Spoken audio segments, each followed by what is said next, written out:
Hello friends, good morning. 2 दिन से बारिश हो रहा था, इसके वजह से वीडियो नहीं आया। आज थोड़ा मौसम साफ़ है तो जा रहे हैं हम लोग वीडियो बनाने, हम और हमारे पापा। ठीक है, आप लोग बने रहे। पापा आ गए हैं, जा रहे हैं हम लोग वीडियो शूट करने। क्या आप कुछ कहना चाहेंगे? अभी जो चुनाव का समय है और माता मंदिर जैविक कंपोस्ट निर्माण उद्योग क्लस्टर के माध्यम से किसान मजदूर और पशुपालकों के लिए जो ड्रीम प्रोजेक्ट तैयार किया है, जिससे ग्लोबल वार्मिंग क्लाइमेट चेंज के दुष्प्रभाव को कम करते हुए प्रकृति संतुलन स्थापित करना है, किसानों को कंपोस्ट के क्षेत्र में आत्मनिर्भर करते हुए मजदूर और पशुपालकों के लिए भी बहुत ही यह उम्दा और उत्तम प्रोजेक्ट है, जिसके द्वारा ग्रामीण क्षेत्रों में किसानों के लिए ही नहीं अपितु सर्व वर्ग सभी समाज के लिए यह आर्थिक लाइफलाइन का काम करेगा। और केंद्र सरकार और प्रदेश सरकार जो किसान मजदूर पशुपालकों के लिए चाहती है कि जो इनका जीवन स्तर ऊंचा हो, तो इसके लिए हमने ड्रीम प्रोजेक्ट तैयार किया है। चुनाव बाद बनने वाली सरकार से यह अपेक्षा करते हैं कि आने वाले समय में बिहार के मजदूरों के हित में वो उम्दा से उम्दा उनके जीवन स्तर को उठाने के लिए जो प्रयास है उसमें मेरा सहयोग करें और मेरे प्रोजेक्ट के माध्यम से किसान मजदूर पशुपालकों के जीवन स्तर में जो उत्थान के लिए हमने प्रोजेक्ट तैयार किया है उसमें सहयोग करेंगे। जय हिंद।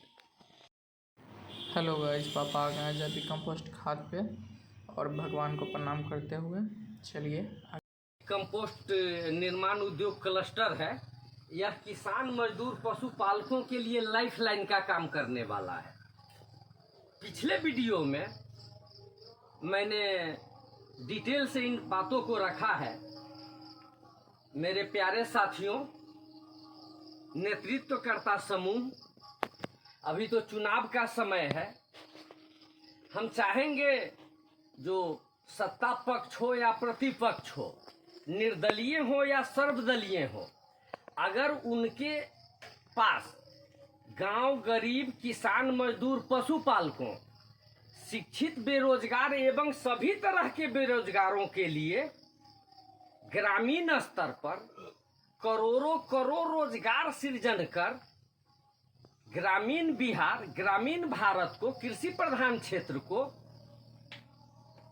विकसित करने का जो लक्ष्य राज्य सरकार और केंद्र सरकार ने रखा है, उसके लिए यह अति आवश्यक कार्य है, जिसके द्वारा किसान मजदूर पशुपालकों एवं सभी तरह के बेरोजगारों के लिए स्थानीय स्तर पर करोड़ों करोड़ रोजगार का सृजन होगा क्या? इससे अभी जब चुनाव का समय है, चुनाव जब खत्म होगी, आने वाली सरकार अगर इस प्रोजेक्ट के माध्यम से चाहेगी तो पूरे संपूर्ण बिहार को, हर पंचायत, हर जिले और अपने राज्य को ऑर्गेनिक प्रदेश बनाते हुए किसान मजदूर पशुपालकों के जीवन में उत्थान के साथ उनके आर्थिक लाइफलाइन को बेहतर बनाते हुए आगे के कार्यक्रम को बढ़ाना है। इससे होगा क्या, जो आने वाले समय में जो यह ग्लोबल वार्मिंग क्लाइमेट चेंज की जो समस्या है वह हम लोग नियंत्रित कर लेंगे। नियंत्रित कैसे करेंगे? तो जल, थल और वायु की शुद्धता, गुणवत्ता बढ़ाते हुए हम पहले धरती, जल और वायु को शुद्ध करेंगे। जैसे ही धरती शुद्ध होगी, जल शुद्ध होगा, जल शुद्ध होगा तो वायु शुद्ध होगी। जैसे ही धरती, जल और वायु को हम प्रदूषण मुक्त कर लेंगे तो स्वाभाविक रूप से प्रदूषण का स्तर बहुत ही नीचे आ जाएगा। जैसे ही प्रदूषण का स्तर नीचे आएगा तो स्वाभाविक रूप से ऐसा होगा, जो ग्लोबल वार्मिंग और क्लाइमेट चेंज का जो दुष्प्रभाव है उस पर नियंत्रण स्थापित होगी तो प्रकृति संतुलन की स्थापना होगी। इसके लिए आवश्यक है, देखने की बात ये है, अभी तो चुनाव का समय है, बहुत सी पार्टियां आई है, सत्ता पक्ष भी है, विपक्ष भी है, निर्दल भी हैं और सर्वदल भी हैं, लेकिन हम आम आवाम से कहना चाहते हैं। मैं विनय कुमार, ग्राम पोस्ट सिवाईपट्टी, थाना बाजपट्टी, जिला सीतामढ़ी। मैं एक ऐसा प्रोजेक्ट लाया हूं, मैं एक के मार्फत ग्रामीण बिहार और ग्रामीण भारत के आर्थिक उदय का शुरुआत होगा कैसे? तो हम किसानों को कंपोस्ट के क्षेत्र में आत्मनिर्भर कर देंगे। कंपोस्ट के क्षेत्र में जैसे ही आत्मनिर्भर करेंगे, उनकी खेती बगैर बोरा में खाद बाहर से लाए हुए अपने कंपोस्ट से उनकी खेती होगी, उनका खाद का पैसा बचेगा। दूसरा, वो जब अधिक से अधिक कंपोस्ट का उत्पादन करेंगे तो व्यावसायिक रूप से वो पैसे का भी उपार्जन कर पाएंगे।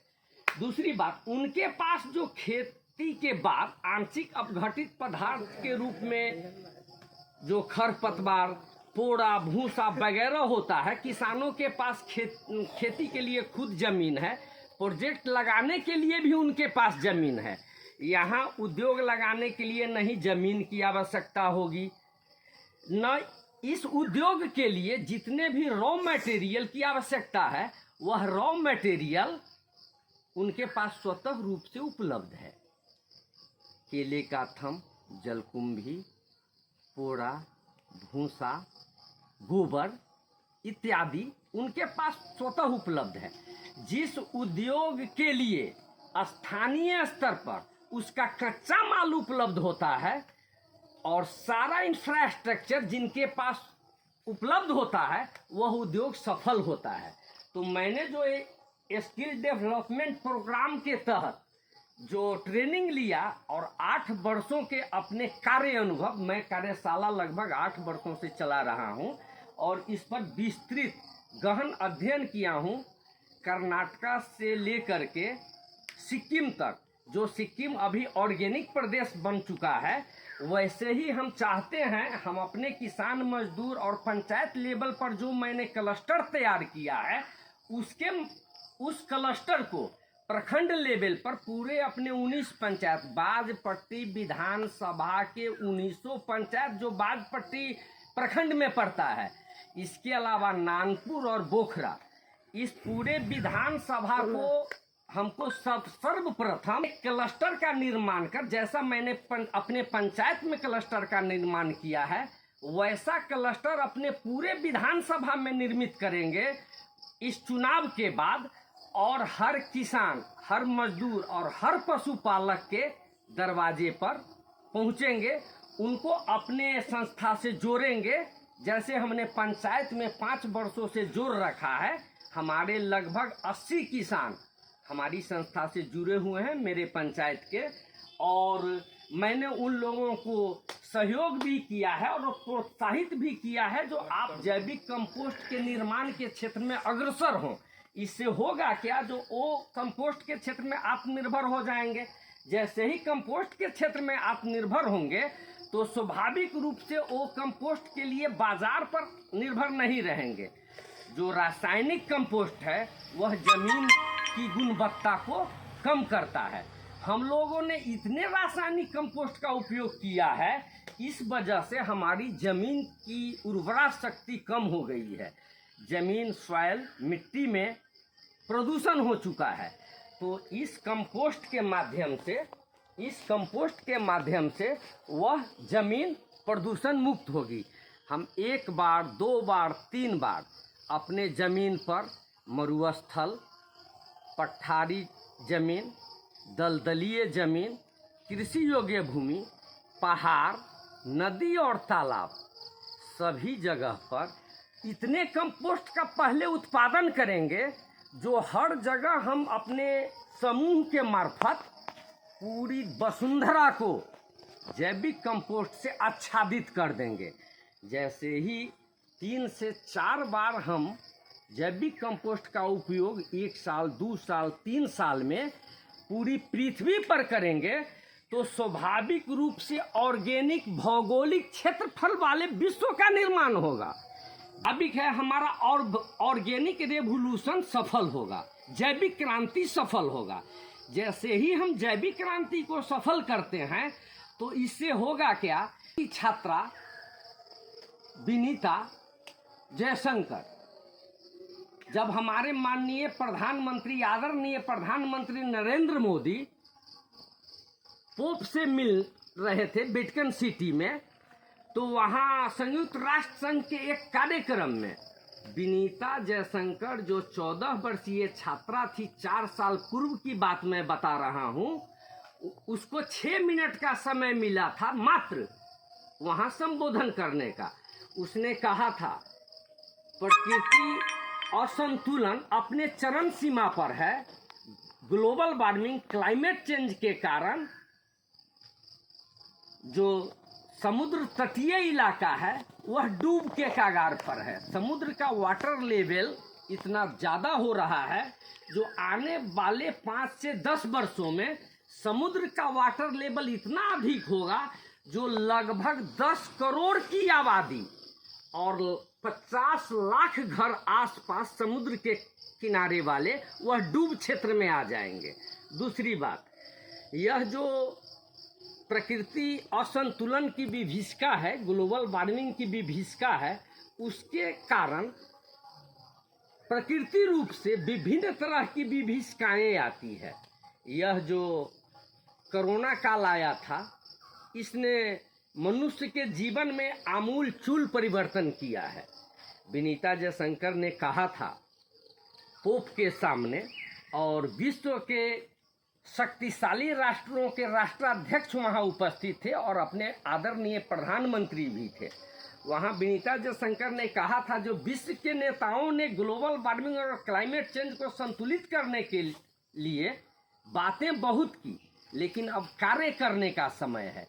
चूँकि बिहार में चुनाव का समय है, सभी लोग चुनाव में लगे हैं, बाधाएं तो होती है, सत्ता पक्ष, प्रतिपक्ष, निर्दल, सर्वदल, लेकिन इस चुनाव के परिणाम के बाद जो आने वाली सरकार है, अगर मेरे अनुसार मेरे प्रोजेक्ट पर, जिसको मैं आत्मा अपने डिस्ट्रिक्ट सीतामढ़ी से रजिस्टर्ड करा चुका हूँ, पीएमओ, सीएमओ, भारत जैविक मिशन, भारत जैविक टास्क फोर्स, बिहार जैविक मिशन से संबद्धता है मेरी, और मैंने सभी जगह अपना एप्लीकेशन डाल रखा हूँ। पता नहीं किस कारण से सरकार की गहन दृष्टि इस पर नहीं पड़ी है, लेकिन मैं प्रयासरत हूँ जो सरकार की संबद्धता बहुत तीव्र गति से हमारे प्रोजेक्ट की तरफ हो। और मैं वादा करता हूँ सभी समाज, चुनाव तो आते जाते रहेंगे, तनाव मुक्त वातावरण में अपने अपने समर्थक समूह, अपने अपने प्रत्याशी को जिताएं। सरकार जिसकी भी बने, यहाँ सर्व समाज, किसान, मजदूर और पशुपालक जो सबसे विपन्न स्थिति में है, उनके आर्थिक उदय की शुरुआत हमने ऐसा प्रोजेक्ट लाया है जिसके माध्यम से मैं पूरे ग्रामीण भारत को और पूरे विश्व के जो कृषि प्रधान देश और क्षेत्र हैं उसको ऑर्गेनिक का ऐसा संजाल बिछाऊंगा, ट्रांसपोर्टिंग से लेकर उत्पादन, ट्रांसपोर्टिंग और मार्केटिंग सभी विषय पर रिसर्च हुआ है, जो पीएमओ को भी मैं 29/4/22 को मैं प्रधानमंत्री कार्यालय को यह सूचित किया हूँ। सीएमओ को मैं 23 में सूचित किया हूँ। संजोग से विजेंद्र चौधरी जो बिहार जैविक मिशन के सचिव थे, सह सचिव थे, जो उनके पास और भी प्रभार है राज्य का, उनसे भी मेरी मुलाकात हुई है। उन्होंने भी कहा था जो विनय जी आप काम को आगे बढ़ाइए, आने वाला समय किसान, मजदूर, पशुपालकों के उत्थान के लिए आपका होगा। तो मैं चाहूँगा जो सरकार जो आने वाली है वह मेरे प्रोजेक्ट के दृष्टिगत ग्रामीण भारत के उदय के लिए, बिहार के किसान, मजदूर, पशुपालकों के आर्थिक उन्नयन के लिए, बाधा तो बहुत होता है, चुनाव का समय है, अच्छी बुरी, झूठ सही, बहुत सी बातें आती जाती रहेगी, लेकिन समाज में जो कृषि कार्य में लगे हुए समूह हैं, यादव, कुर्मी, कोयरी, नुनिया, भूमिहार, ब्राह्मण, भूमिहार, राजपूत एवं जितने भी कृषि कार्य से जुड़े ताती ततमा या मजदूर के रूप में जो भी अनुसूचित जाति, अनुसूचित जनजाति, आदिवासी जितने भी लगे हुए हैं, इस प्रोजेक्ट के मार्फत उन सबों का आर्थिक उन्नयन करना है और उनकी गरीबी को खुशहाली में बदलना है। वैसी परिस्थिति में अब करना ये होगा, जो मैंने अपने 2.5 एकड़ जमीन में यह प्रोजेक्ट तैयार किया है, जो ग्लोबल वार्मिंग, क्लाइमेट चेंज के दुष्प्रभाव को नियंत्रित कर प्रकृति संतुलन को स्थापित करेगा। मैं PMO, CMO, बिहार जैविक मिशन, भारत जैविक टास्क फोर्स एवं वर्ल्ड ऑर्गेनिक फोरम को यह सूचित करता हूं, जो मेरे प्रोजेक्ट का सुपरवाइजरी, इंक्वायरी एवं मेरे धरातलीय स्थिति का अध्ययन करे। अगर मेरा प्रोजेक्ट इस लायक हो जिससे ग्रामीण भारत पूरे विश्व का कृषि प्रधान क्षेत्र अगर जैविक रूप से जैविक क्लस्टर के रूप में ऑर्गेनिक भौगोलिक क्षेत्रफल वाले विश्व का निर्माण करने में सफल होता है, तो ग्लोबल वार्मिंग के कारण जो पहाड़, हिम ग्लेशियर तो पहले पिघलता था, अब तो पहाड़ और पठार दरक रहे हैं। इसका अर्थ है जो हम लोगों के प्रदूषण का स्तर इतना अत्यधिक हो चुका है, जो हिम ग्लेशियर का पिघलना तो बहुत साधारण बात है, अब तो पहाड़ और पठार दरक रहे हैं। हिमाचल में, उत्तराखंड में पहाड़ें दरक रही है। अमेरिका के कैलिफोर्निया में कीचड़ युक्त आंधी चल रही है, गाड़ी का गाड़ी दह रहा है। असमय बारिश, अत्यंत सुखाड़, भीषण गर्मी, तरह तरह की बीमारियां जो आती है वो सब नियंत्रित होगी। आने वाले समय में हम लोगों को मिलकर कार्य करना है और इन सभी चीज़ों पर नियंत्रण स्थापित करना है। मैं आमंत्रित करता हूं बाजपट्टी विधानसभा के सभी उम्मीदवारों का जो यहाँ चुनाव लड़ रहे हैं, एक बार मेरे प्रोजेक्ट का विजिट करें। बिहार जिला सीतामढ़ी, ग्राम सिबाईपट्टी, डोरा पुल के पास 2.5 एकड़ में यह मेरा प्रोजेक्ट है, जिसके बारे में मैं सूचना बिहार सरकार और भारत सरकार को दे रखा हूं। अभी तो चुनाव का समय है, आने वाले समय में जब नई सरकार का गठन होगा तो मैं चाहूँगा जो किसान, मजदूर, पशुपालकों के हितार्थ करोड़ों करोड़ रोजगार के सृजन के लिए, बिहार से पलायन को रोकने के लिए और अत्यधिक रोजगार के सृजन के लिए मेरे प्रोजेक्ट को प्राथमिकता सूची में डालकर इसको सफल बनाएं। लेकिन इससे भी बड़ी आवश्यकता है जो समाज में शांति हो।